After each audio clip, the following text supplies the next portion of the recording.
Hi, I'm Kenneth, and welcome to Common Hawthorne, or welcome back. I'm going to do a video response to something that started in the book tarot community, but then Katie Flowers did a video, and recently Laura at Aquamarine 18 did a video, which is where I first saw it, and Kelly Bear has also done one. And it is a reading habits tag, and there are 11 questions. So I'll just get into it. Do I have a certain place at home for reading? No, not really, although I do tend mostly to read laying in bed, because I these days mostly read with a Kindle, and so I can just lay in bed and read before I fall asleep or before I get out of bed in the morning. I will sometimes go and sit on a Adirondack chair on the deck looking out over the harbor here, and I'll sometimes read out there, either on my Kindle or on a paper book. Bookmark or a random piece of paper, whatever. I dog ear pages. Recently, doing some tarot workbooks with people, I've actually been using a highlighter to keep my place. And I was like trying to divide this book up into sections, and I just used credit card receipts. So I will grab anything. I do have some bookmarks. I have some nice bookmarks. Um, I used to buy art postcards when I traveled, and I would never send them, and I don't look at them much, and so I will sometimes use those as bookmarks because they're pretty to look at. Can I just stop reading, or do I have to stop after a chapter or a certain number of pages? And I just read until I'm tired or I have to go and do something else. So I'll rarely stop in the middle of a paragraph, but I just read. Do I eat or drink while reading? I sometimes I'll have a cup of tea or a soft drink or something, and I definitely will read if I'm out eating alone. I will read, and reading like during dinner at home, not usually. Multitasking, music or TV while reading? No to both, although I have a childhood memory of, or probably close to high school, of laughing out loud while reading Pride and Prejudice in the family living room with my sister and my parents all watching TV, and I was sitting on the couch reading. I actually find it very easy, for the most part, to ignore auditory stimulus. And so I like music, but if I play music and I'm reading, I won't really be listening to the music. So there's no point in playing it. And I don't have a TV, and I don't really watch much TV or video. So when I do, I'm doing that specifically and intentionally because it's something I want to watch. One book at a time or several at once? Oh, really now? Yes, I'm a promiscuous reader. I will read things and set them aside. Some things I never come back to. I'll be reading multiple things at one time. I even read more than one piece of fiction at a time because I'm a rereader. And so if I'm rereading something and then I have like another book for a book group, or a book that I have a different feeling, I want to read something else that day, I'll read even more than one fiction at a time. Reading at home or everywhere? Well, as I already said, I'll read everywhere.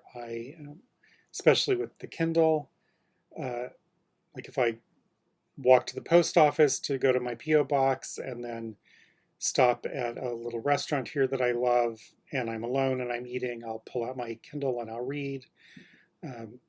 In the before times, I would read when commuting, or I'll read on buses or airplanes. So yeah, I read all over the place. Reading out loud or silently in my head? I read silently. I have done, I read out loud for a Moby Dick marathon that happens here. It was videotaped it because of the pandemic.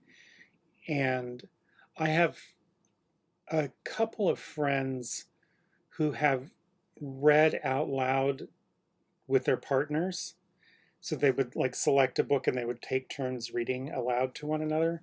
And I'm intrigued by that, but I don't actually have very good listening comprehension, so that it would have to be a book I'd already read, or it just wouldn't work for me. I don't read audiobooks for the same reason. It just doesn't sink in. Do I read ahead or even skip pages? Yes.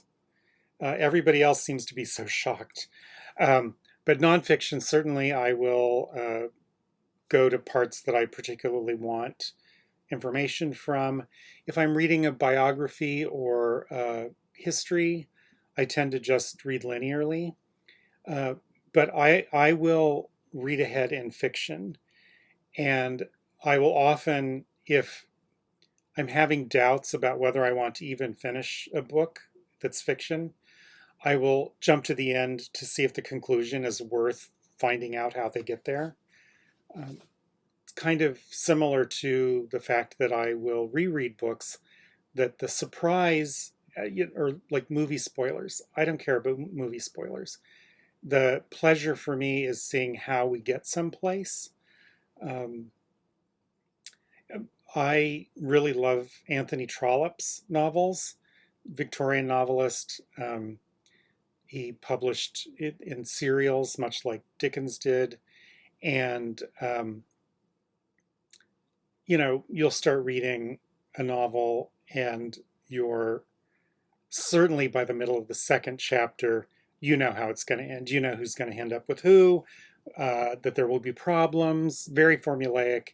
And I'm just delighted by one piece in one of his Barchester novels, I think, where he stops and the author addresses the reader directly to reassure the reader that the heroine is not, in fact, going to end up with the man who is courting her. And how could we have such little faith in the heroine to think that she would ever end up with such a man? So yes, I read ahead or I skip to the end to find out how a novel's going to end up to decide whether to keep going. Breaking the spine or keeping it like new. I'm rather careless with my books. I don't like go out of my way to break a spine, but I will in fact lay my book face down in order to keep my place if there's nothing handy. And I don't feel like dog earing. I usually dog ear pages not for temporary locator, but if there's something on that page that I want to come back to, like a previous tarot workbook, I have a bunch of dog-eared pages on exercises that I want to go back and do. Do I write in my books? Oh yes, highlighters, penciled notes, pen, sometimes dots in the margin at the ends of lines. If I don't actually want to underline a large section, I'll put dots, especially if I'm going to be teaching from a book. I couldn't find my copy of The Journal of John Woolman, which I've taught adult classes with. It's all marked up all throughout it. And so yes, I write in my books.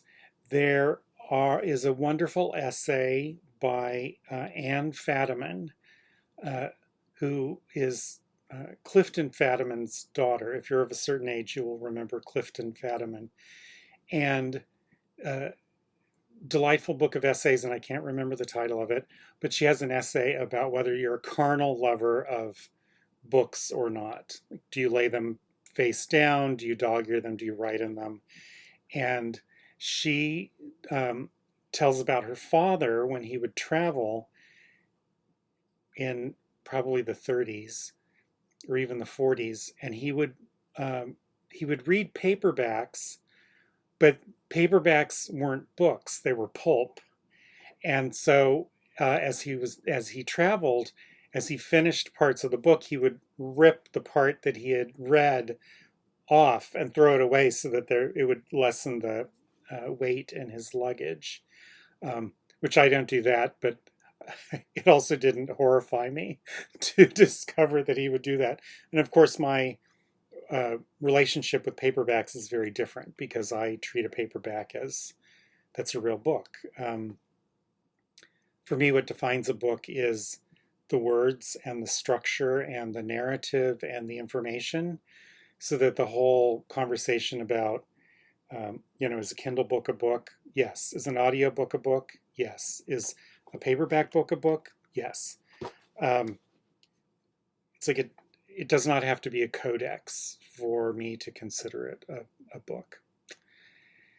So that's the end of this tag. I will link to Laura's video below. And thank you for visiting. Thank you for listening, and come back again soon. Bye.